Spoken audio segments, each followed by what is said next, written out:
In this tutorial, I will demonstrate how to test your output is working for the relay output. I would suggest switching off the controller and removing the relay wires and screwing down the terminals on the back of your instrument. In this particular test, I've connected up a digital multimeter with an ohmic setting and connected it to our relay output.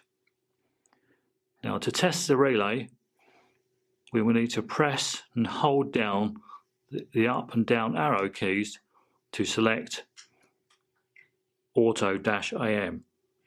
Use the arrow key to select Man for manual mode. This switches now to a different display on the front.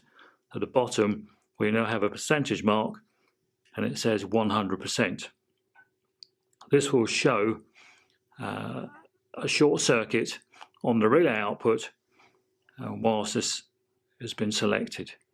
Using the down arrow key,